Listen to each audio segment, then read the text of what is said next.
The Spectator magazine combines incisive political analysis with books and arts reviews of unrivaled authority. Try a month in print and online for free. And, for a limited time only, get a free wireless phone charger. Go to www.spectator.co.uk/charger to start today.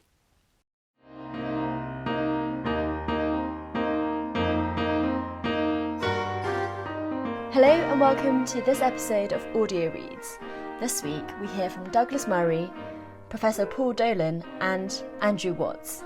First up is Douglas Murray on what Labour's new attack line should be now that the Tories have become the party of the NHS. I wonder what the Labour Party will use as its scare slogan at the next election.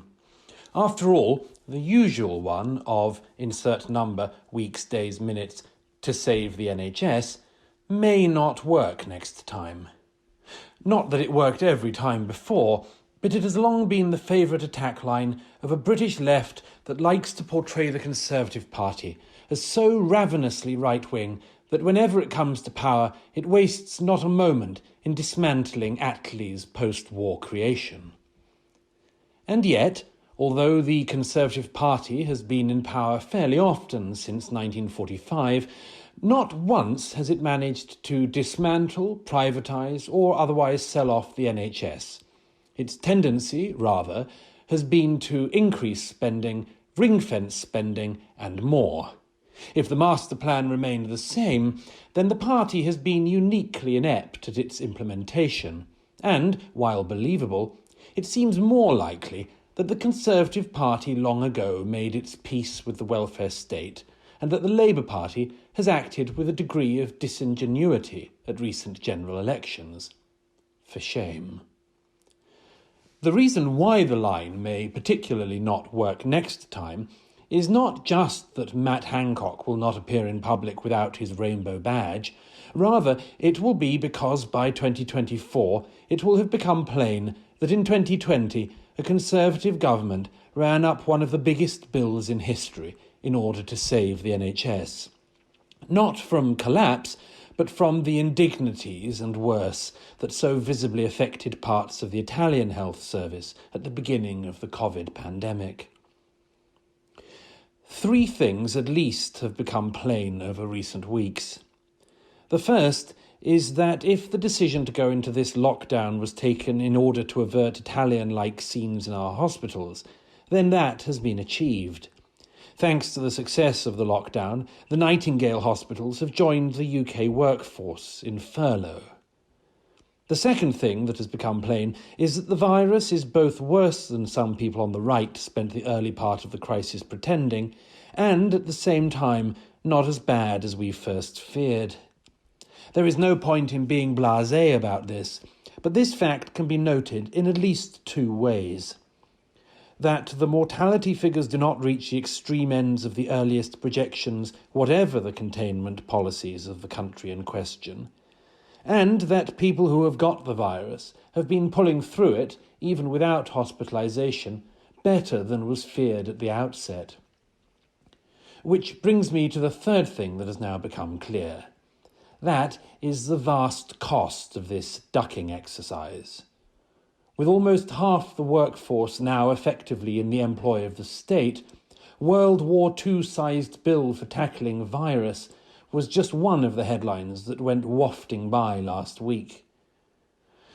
Yet the point of running up this amount of debt in the 1940s was not just that the threat was existential, but that we did not expect such expenditure of blood and treasure to be demanded again. Can anyone say the same with the virus? China has gifted the world at least 3 such gifts in the past decade or so. Must we run up a World War II-sized debt every time China infects us? The meeting place of the declining medical threat and the increasing economic threat points to one inexorable fact, which is that this state of suspended animation and consequences cannot go on. If the virus is not as bad as the bods at Imperial College first expected, then it cannot justify the ongoing containment of the population, at least not all of it. It is true that the virus seems to have plenty of anomalies we still don't understand, but while the elderly and those with underlying health conditions do seem to be at risk, the young and healthy do not. And while the vulnerable must continue to be protected, what is not sustainable is for a workforce at almost zero risk to be kept in its rented accommodation and further immiserated due to it. I can already see the books they will write, these millennials and younger. The boomers' last act, they will call it. A generation they were already accusing of having accumulated all the wealth will be said, as their last act, to have forced the majority of the younger population not just into poverty, but into chastity, in order to keep a tiny section of the boomer party going a little while longer. A future Margaret Atwood will have a great time collecting royalties of this. As with our current Margaret Atwood, I'm not certain it's as straightforward as that. What I do know is that a way out of the current predicament becomes an economic necessity long before our world becomes risk-free. It will start with those people willing to take the small risk of returning to work. And while the poorer will most likely be forced into taking more risks, I expect that, as things drag on, more and more people are going to accept that just as there are many elements of risk in our lives, so COVID is one of them. If not, then it seems as though we are in one of those moments of history where what you took to be the main event turns out to be the prelude. This tussle is going on in all of us at present, but as the health risks become clearer, so do the economic ones. And while we have a considerable chance of ducking the first, no one has any chance of ducking the second. We have given the health service an awful lot throughout its history, never more than in this year. But the NHS exists to serve the public. The public does not exist solely to serve the NHS. We never did face the threat to the health service that the Labour left pretended. But from small business owners all the way up to government workers, we do now face its counterforce. X number of days to save the economy. Were I a wily new Labour leader, I think I might get working on that line and deploy it against the Conservative Party whenever we're next allowed out to vote. That was Douglas Murray. And now Professor Paul Dolan, a behavioural scientist at the LSE, on what would have happened if coronavirus started in Sweden instead. Schools might never have closed in the first place had the coronavirus not started in China. Imagine it had started in Sweden. Whoever responded first was going to set the tone for the nations that followed. When we are uncertain about what to do, we look to the behaviour of others to guide us. Imagine walking down a street with a new restaurant on either side. You remember restaurants, right? And that you do not know anything about either of them. One has some customers inside, the other has none. Assuming you can get a table, you would choose the one with the people in it because in the absence of any prior knowledge about the restaurants, other people provide you with a signal about which to eat in. But imagine that the first person walking down the street had no idea which one to choose and did so based on a spurious reason, such as preferring a red door to a yellow one. The restaurant with the red door would get all the customers, while the one with the yellow door would get none, and this would provide no information at all about which restaurant is better. Now consider China's response to COVID-19, which was to lock down Wuhan. It chose the red door of virus suppression and school closures over the yellow door of mitigation and leaving schools open, with the eventual result of herd immunity. It might have done this for spurious reasons, so far as mitigating impacts are concerned, for example because it felt bad about being responsible for the virus. But just as people follow others into a restaurant, most countries followed China's lead. Now there were of course epidemiologists who advised suppression because it was expected to result in fewer deaths from COVID-19. And so it has a more rational and substantive basis to it than choosing a restaurant simply because of a preference for a red door over a yellow one. But the advice has so far failed to properly account for indirect deaths from the policy and the wider economic and social impacts, such as that on children and the widening inequalities caused by school closures. To decide which restaurant to go to, you would like advice from experts who, analogous to epidemiologists in a pandemic, know about the calorie content of the food, but you would also like to know many other things too, such as what the food tastes like, how many items are on the menu, and the price of the meal.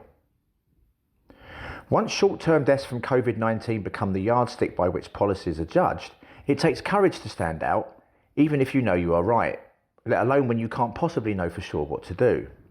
In a world of uncertainty, it is so much easier to follow the herd and risk being one of many who are wrong than it is to stand out and risk being the only one who is wrong. For that reason alone, Anders Tegnell, the epidemiologist advising the Swedish government, is to be commended. It is important to note that Sweden, with its low population density, high number of single-person households and high trust in government, does lend itself to voluntary social distancing. And so enforced social distancing might still have been the best outcome for short and long-term welfare in many countries. But even so, if COVID-19 had started in Sweden and the country hadn't felt under any pressure to suppress the virus, and if Tegnell had set the tone for how best to respond, it is reasonable to suppose that many more schools would have remained open elsewhere. Elsewhere, but not everywhere. Suppression policies are generally preferred to mitigation ones because they deal more directly with people's fear of the virus, and, relatedly, because they signal that we care about the immediate threat to human life. Mitigation policies address the fear of infection more weakly and lack the power of a virtue signal. Suppression policies might still be more effective, of course, but not for these reasons. When the UK went into lockdown, the public were more than ready for it. In fact, many were clamouring for it on the basis that Italy, Spain, France and Ireland have shown how much they care about the immediate mortality risks by imposing quite stringent restrictions on personal freedoms. The UK government was not signalling hard enough that it cared about people dying, and so when the lockdown finally came, most of the discussion was around whether the measures were stringent enough rather than too stringent. In this sense, the UK government initially chose the restaurant with no one in it, but then ran across the street to the one where most of its public was seated. Anyone brave enough to stand against the herd, the fear factor and the virtue signalling to suggest that closing the schools might be a disproportionate response was considered akin to a genocidal maniac. And so we find ourselves where we are now. Schools are closed and the fear of opening them again looms disproportionately large in many people's minds. It's time for the government and the teaching unions to see past herds, fears and virtue to focus directly on the costs and benefits to the whole of society from its decisions. Based on the balance of evidence from the full range of experts and accounting for lifetime inequalities, the schools should reopen with a phased return on the 1st of June, because the benefits to children, particularly disadvantaged ones, outweigh the small increase in mortality risks for predominantly older people that will result. Measures must be put in place to ensure they remain open. This would include properly engaging with and mitigating people's fears and their desire to virtue signal, as well as more practical considerations such as social distancing measures and the appropriate use of PPE. That was Professor Paul Dolan. And last, Andrew Watts on why Brits eat so little fish. Last week's Brexit negotiations, conducted by video conference, failed to come to an agreement on fisheries.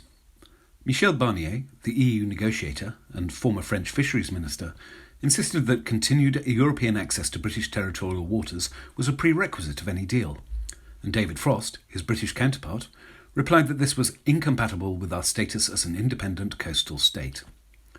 If there is going to be no deal as a result of fishing, as seems increasingly probable, we are going to have a lot more fish to eat, but we're also going to have to eat a lot more fish. For an island surrounded by fish, Britain has never really been keen on seafood. Never. An analysis of skeletons from a Pictish burial ground in Scotland, published a couple of weeks ago, showed that the Picts ate beef and pork, but no fish, despite living in what is now the fishing village of Port Mahomac. They were quite capable of sailing.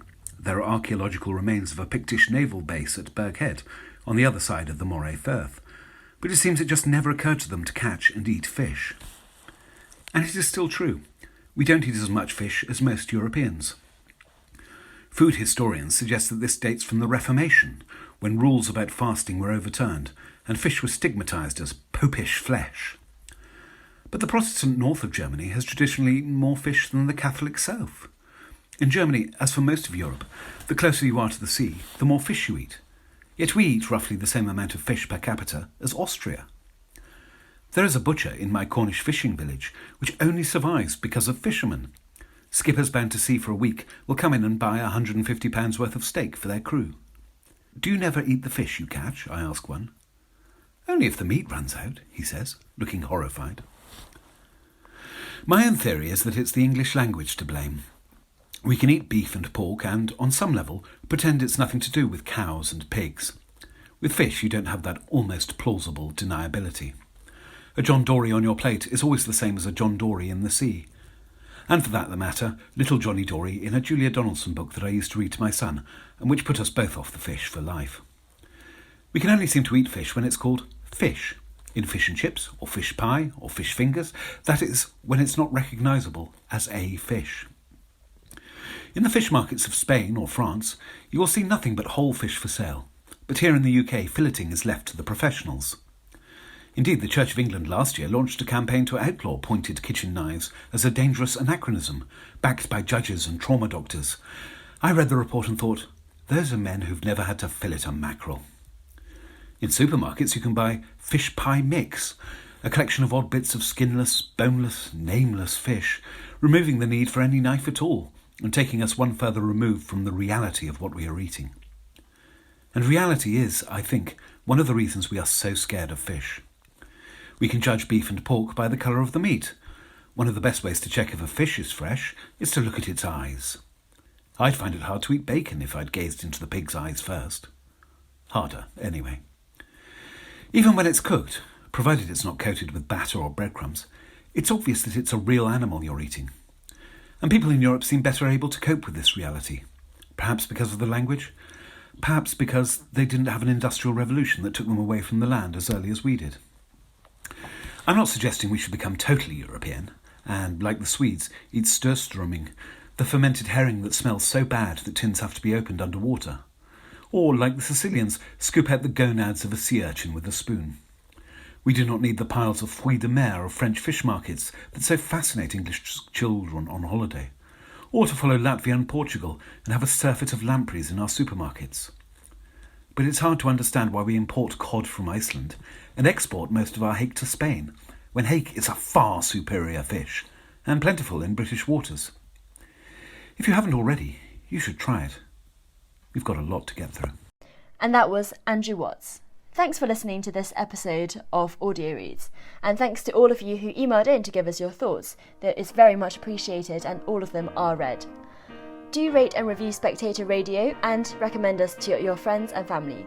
See you again next week.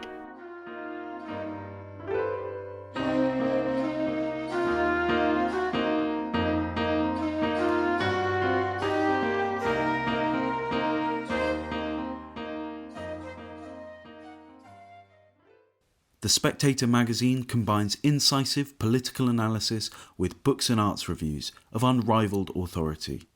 Try a month in print and online for free.